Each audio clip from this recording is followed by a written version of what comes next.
Կա ՀԱԿ վարչության անդամ, պարոն Խաչատրյան, տեղյակ եմ, որ դարձյալ առաջադրվել եք կուսակցության վարչության անդամի թեկնածու, այս համագումարի հետ կապված ձեր ակնկալիքները որոնք են եւ ինչպես եք պատրաստվում քաղաքական այս խճանկարում դիրքավորվել։ Այդ հարցերի պատասխանները համագումարում հուսով եմ կստանաք, լիարժեք, սպառիչ։ ՀԱԿ-ը խճանկարում տեղավորվելու խնդիր չունի։ ՀԱԿ-ը Հայաստանի քաղաքական դաշտում կոնգրեսը, մենք սիրում ենք կոնգրես ասել։ Կոնգրեսը հանրապետության հիմնադրման օրվանից ՀՀՇ-ն, հետո կոնգրեսը միշտ ունի իր տեղը։ Իսկ սկսած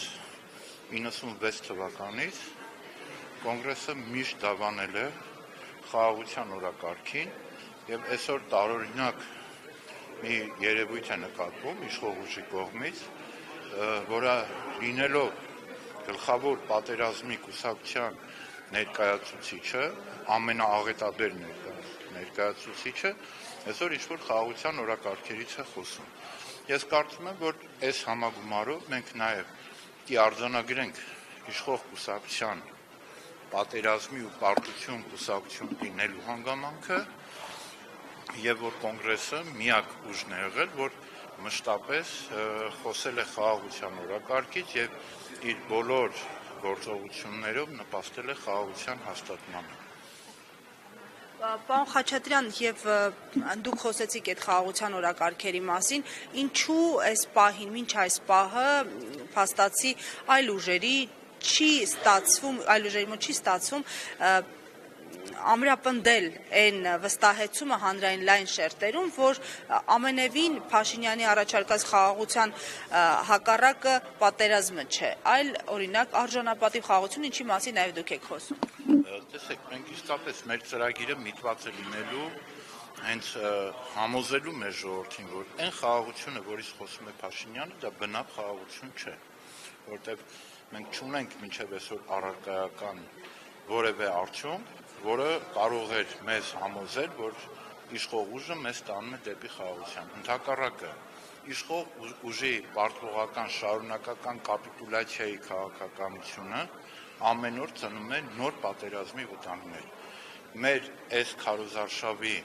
նաև գլխավոր խնդիրներից մեկը լինելու է մեր հանրությանը շատ ուղիղ ցույց տալ այն միֆը խաղաղության մասին, որ հացացել են մեր ժողովրդի վրա եւ ցույց տալ խաղաղության իրական օրակարգը գործուն, այսպես գործիքներով, աշխատող գործիքներով, օրինակ ինչպիսին BRICS գումարած TRIP այդ մեր մեգա-ծրագիրն է, այո, որը իսկապես շատ լավ գործիք է տարածաշրջանում խաղաղություն հաստատելու համար կամ բոլոր տարածաշրջանային եւ միջազգային խոշոր խաղացողների հետ բալանսավորված քաղաքականություն տանելը, որը անհրաժեշտ է, որպեսզի այս տարածաշրջանը չվերածվի այդ մեծ խաղացողների բախման թատերաբեմին։ Այդ բախումը դուրս հանենք մեր ռեգիոնից, իսկ Նիկոլ Փաշինյանի իշխանությունը արհեստականորեն բերում բախում է, առաջացնում, որին մենք ցավոք պիտի ասեմ, որ արդեն իսկ դարձել ենք այդ բախման կտորներից մեկը, որտեղ օրինակ մեր հարևանի վրա հարձակումը մեր բոլորի մեջ վախ էր արթնացրել, որ մենք հերթական անգամ մեծերի խաղին կարող ենք զոհ դառնալ։ Այնպես որ վտանգը անցել է ձեզ։ Չէ, վտանգը ոչ միայն չի անցել, այլև ամեն օր ահագնանում է։ Ես մեր ժողովրդին կուզեի ասել, որ այս անգամ ցավոք սրտի Տեր-Պետրոսյանը մինչև այսօր իր կանխատեսումներում չի սխալվել։ Եվ այն կանխատեսումը, որ ազգի կեսը կործանել է, մյուս կեսն էլ կործանելու է, դեռ ուժի մեջ այդ կանխատեսները։ Եվ մենք եւ մնացած բոլոր քաղաքական ուժերը, ովքեր իրատեսական ուրեմն ֆունդամենտի վրա են,